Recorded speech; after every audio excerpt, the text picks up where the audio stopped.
Week 3 of our confidence picks here on the channel. I'm Steve Deace. He's Aaron McIntyre. Aaron, let's begin with an update. Where do things stand heading into week 3? So you missed on your bonus pick. I hit on my bonus pick. And so That's not another Mel Tucker reference. Yeah, no. No, so we're actually a little bit closer this week. You got all but one game correct, and that was Virginia Tech over Purdue, which, of course, Purdue prevailed. I got 3 wrong. Virginia Tech, Nebraska over Colorado. I really thought we'd get a better showing. And UTEP over Northwestern. You correctly picked Northwestern over UTEP. Mm-hmm. But you missed on Iowa State +4 versus Iowa. Iowa won by 7.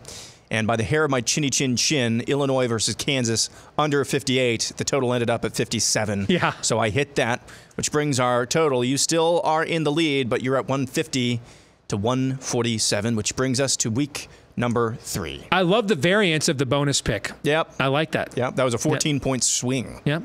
Even though it went against me this week, I like it. It's more challenging. All right, my picks this week in what is not a challenging week of games. The 13-point game this week is the 2-time defending champions. I'm going to say that as often as I can. Against Bowling Green out of the MAC. That should be a name your score. If Michigan wants to, if you look at the way Michigan's played the first 2 weeks, it's not really wanted to. It's basically wanted to just get enough of a lead to empty the benches as soon as possible. Ohio State over Western Kentucky is my 12-point game, but I do think the Hilltoppers will score some points. My 11-point game is Wisconsin over the Fighting Clay Heltons for 10 points. I'm going to go Iowa over Western Michigan. My 9-point game is Maryland over Virginia. I think Maryland's going to smoke them. I'm going to go Duke over Northwestern for my 8-point game. 7 points, I'm going to take Penn State over Illinois. I'm going to go Washington over Michigan State for 6 points. I could see a rally effect, a double rally. You know, Michigan State got destroyed by Washington a year ago. Hey, everybody's saying we're done because Mel Tucker is done. So we want to send a message. It's Washington's first road game. I could see Michigan State maybe making more of a game out of that. So putting Washington at only 6 points is kind of my hedge there. I'm going to go Louisville over Indiana for 5 points. North Carolina over Minnesota for 4. The style of play here actually is in Minnesota's favor. Mm-hmm. They're the more physical team. Yeah. It's just the quarterback advantage for North Carolina, man, is about as significant as you're going to get in a Power 5 game this year. Between Drake May and that Greek dude at Minnesota who still isn't that good. Rutgers is my 3-point game over Virginia Tech. I loved Rutgers until I saw that spread hit like 7 points, and then I'm like, I don't know. Nebraska over Northern Illinois. You can see a lot of confidence there in the Huskers. Mm-hmm. And my 1-point game is Syracuse over Purdue. I think Syracuse has the better team. Situation favors Purdue, but I'll go with the Jimmies and the Joes with the orange. And I didn't have a great bonus pick this week. I thought about going with Minnesota plus 7.5 or Virginia minus 14.5 because both of those are going to be on my card on the Patreon page this week. This one, though, is going to be 2. Now, Western Michigan is not good this year. The MAC is not good. I don't know that Iowa will score 29 points. They haven't yet. And they haven't yet. On top of this, it is the classic sandwich game for the Hawkeyes, Aaron. Mm-hmm. And, you know, when you've got a 22-year body of work as Kirk Ferentz does, there are certain trends you can see. You know, next week you go to the whiteout. Last week you played in the Cy-Hawk game. There's no way there's not an emotional letdown here. And I also think given that quad injury that Cade McNamara is still massaging, if this gets to be like 28-3, 31-3, Kirk's pulling everybody. Yep. Absolutely everybody. And so this is more a fade of the situation. These are not the Broncos of P.J. Fleck by any stretch. Not even the Broncos of Tim Lester, actually.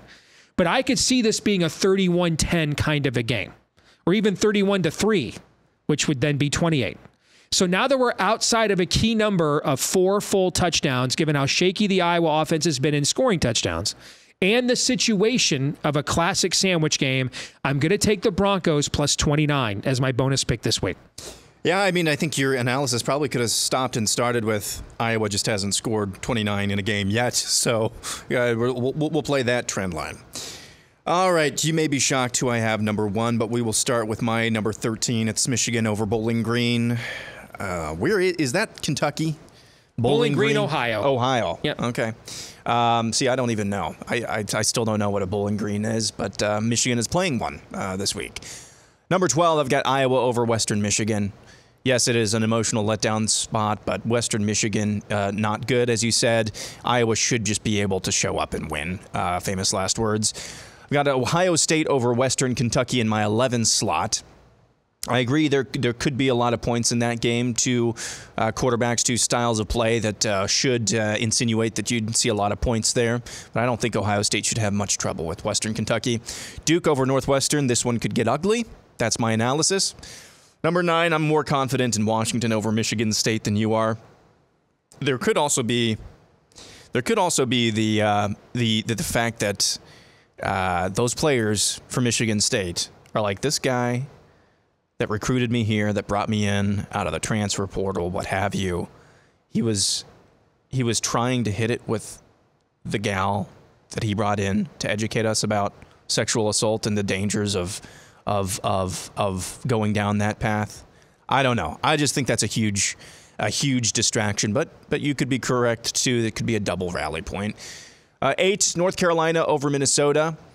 I like Minnesota's defense. I dare say that North Carolina, this is probably going to be their biggest test defensively so far. I don't know what South Carolina was like defensively, but Minnesota is still very, very good. And it wouldn't surprise me too if Ethan Kaliak-Menis, showed us some interesting plays to keep it close late. But North Carolina, just as you said, a decided advantage. Louisville over Indiana. Louisville, I don't know quite what to make of them quite yet. I just know that Indiana, I just have no confidence in them offensively. Louisville, they opened up. It was against Georgia Tech, I believe. Correct. Yeah, it was Georgia Tech. Yep. And man, I was about ready. I had money on Louisville in that game, and I was about ready to curse Jeff Brom. And the second half came, and they were just world beaters. It looked like world beaters anyway. So I think Louisville should prevail over Indiana. Maryland over Virginia at my 6th spot. Penn State over Illinois at 5. I still think there's maybe a chance there that Bielema is able to get those guys up, but I don't think Penn State should have much trouble, especially later in the game. 4, I've got Syracuse over Purdue. Still not sold on Purdue quite yet. Virginia Tech, whom they played last week, not a great team, even though I picked Virginia Tech to beat Purdue. But I don't think it's necessarily bragging rights. 3, Nebraska over Northern Illinois. Finally get on the board. This is going to be Nebraska's first home game of the season, if you can believe it. Number 2, I've got Rutgers over Virginia Tech. I think they should be able to handle Virginia Tech, just based on what I've seen the first 2 weeks from Rutgers. Kind of easy opponents, but they've handled them. And number 1, wow, I've got Wisconsin over Georgia Southern. If there is...